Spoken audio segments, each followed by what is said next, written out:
Unbelievable. Absolutely unbelievable. I'm not talking about the fact that Shedeur Sanders hadn't been drafted. I told you guys yesterday that it would not surprise me if Shedeur Sanders fell into the later rounds of the draft, and it damn sure wouldn't surprise me if he wasn't drafted in the second or third rounds. I'm not talking about the fact that I woke up with what feels like the damn flu this morning in late April. My head feels like it's in the clouds, and it's not because I was hanging out with Bob Griner last night and caught a contact high. It is absolutely unbelievable how the mainstream media is pretending to be outraged over Shedeur Sanders not being drafted. Keyword, pretending, because that is exactly what the media is doing. Pretending. I told you guys earlier this week that the woke media is trying to revive the business of mythical racism. And here we go again with the media accusing the NFL of fake racism because a kid that grew up with the golden spoon isn't getting his way for the first time in his life. Here on the channel, we often talk about the difference between a star and a mainstream draw. There are plenty of stars in sports media. Mina Kimes might be a pretend NFL analyst, but she is not a pretend star. Credit where credit is due. Mina Kimes has been able to exploit the world of make-believe and convince lonely men that she is qualified to analyze the NFL. Nick Wright became a star by sticking his gigantic nose directly into LeBron's boodle while trying to emulate Billy Ray Cyrus with the worst mullet on television. When he's not kissing LeBron's ass, I actually enjoy watching First Things First. Nick Wright, Chris Broussard, I think the other dude's name is Kevin Wildes. They have something that you can't teach. Chemistry. It's a great show. Great show. I think they do an excellent job, but none of them are a mainstream draw. Mina Kimes isn't a mainstream draw. If she was, ESPN would have given Mina Kimes her own show years ago. There are a lot of stars, but very few mainstream draws in sports media. Shannon Sharpe. Hey, it's me, Shay Shay. Shannon Sharpe was one of the few. When you reach that level, you're given privileges and luxuries that stars just don't receive. You're allowed to get away with things that other people can't get away with. But as the grown man who calls himself Shay is figuring out right now, you can reach a point where you become more trouble than you're worth.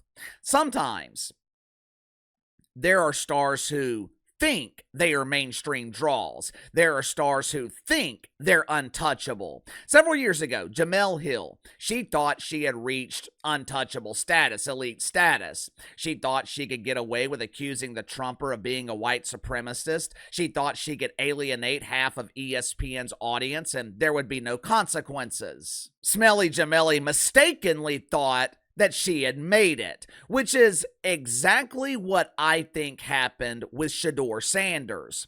I think Shedeur Sanders thought it was automatic that he was going to be picked in the top 10. Shedeur Sanders thought he was the best quarterback in his class, and he thought he had already made it to the NFL before he was even drafted. Instead, for the first time in his life, Shedeur Sanders is being humbled. He's learning the hard way that you're entitled to absolutely nothing. But instead of the woke media letting Shedeur Sanders transition from childhood to manhood, the media is doing the same thing that put Shedeur Sanders in this position to begin with. They're making excuses. They are blaming everyone else but him for his failure. And once again, the woke media is claiming that the NFL is infected with mythical racism, and that is the reason Shedeur Sanders hasn't been drafted. Make sure to like and subscribe. You can follow me on Twitter at KC_BTL84. Again, my apologies if I don't seem like myself today. I know my voice has got to sound terrible. I appreciate you guys sticking through it. I planned on getting to Stevie Kerr and NBA playoff ratings today on the second channel, but I don't know if I'm going to have the energy to do that. I think I need to rest, but either way, link to the second channel is in the description below. What the hell is it with all of these overly emotional men? Yesterday afternoon, we talked about grown men crying over the finish to a fake wrestling match, and how ridiculous it was that dudes in their 60s were shedding tears over men in their underwear pretending to compete for a fake championship. Now, that was bad enough, but believe it or not, I think the emotional outrage from these feminine dudes over Shedeur Sanders, I think it might be worse. Last night, Skip Bayless published a video on Twitter.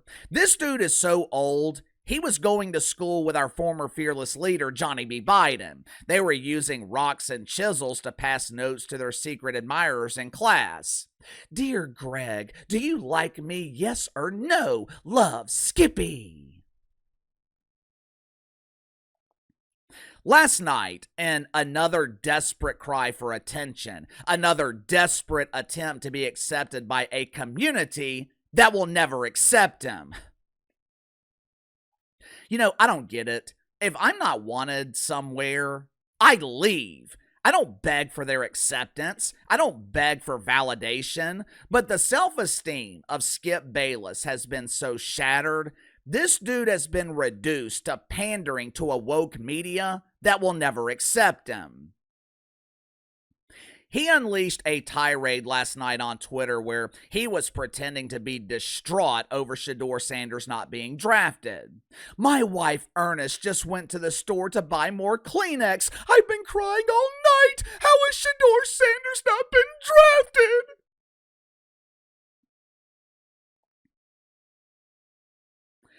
The answer is simple, Skippy. Shedeur Sanders hasn't been drafted because his arrogance, his entitlement, somehow managed to repulse every single team in the league. According to Bob Griffin the Trace, who was briefly known in Washington as RG3 before fans in Washington completely forgot about him, according to Bobby, the arrogance and entitlement of Shedeur Sanders, that's not his fault. It's a you problem. Shedeur didn't need to be humbled. These NFL teams are just insecure.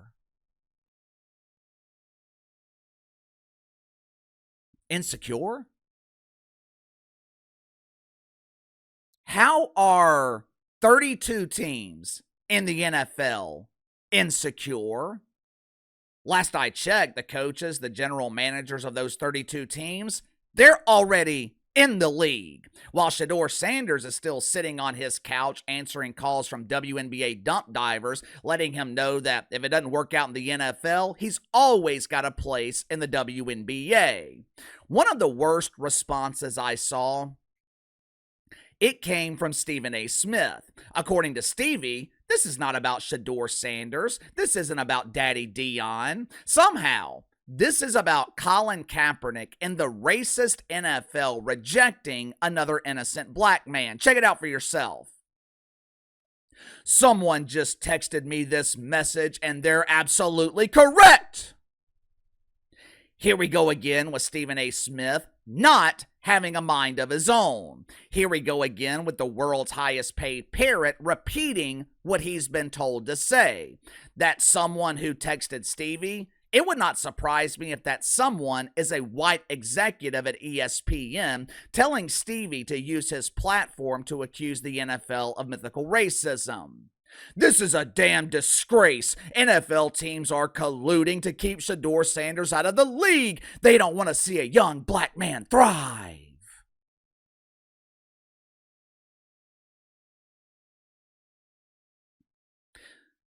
Let me make sure I'm understanding you correctly. If I'm understanding Stevie's directive from management at ESPN, he is claiming that all 32 teams in the NFL got together during one of the busiest times of the year.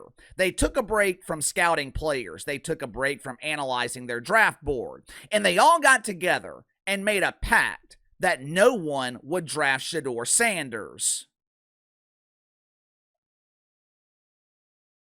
Someone please make it make sense. Now, not everyone in the media is biting into the shit sandwich. You know, it's amazing how the longer people are away from the worldwide leader in woke ESPN, once they're away from fake racism and emotional dudes, they can actually see logic. Trey Wingo has been away from ESPN for the last 4 or 5 years. For the past 2 days, he hasn't been around Melanie Kiper crying over Shedeur Sanders. He hasn't been around Mina Kimes watching film, pretending to know what the hell she's looking at. Matter of fact, it appears that Trey Wingo has been out on the golf course, which is exactly where I would be right now if I wasn't feeling like shit. The golf course is a great place to gain perspective, and that is exactly what Trey Wingo provided. Watch for yourself. There seems to be a consensus among NFL personnel that he wasn't worthy of being picked yet. You can throw out all the other stuff. Doesn't mean anything. Doesn't mean anything. Everybody wants to win. Everybody wants a player that they think they can win with. They're not passing on him for any other reason. Now, here's the other part of it. It doesn't mean they're right. The reality is this is just a consensus of what people think about their evaluation of Shedeur Sanders, nothing else.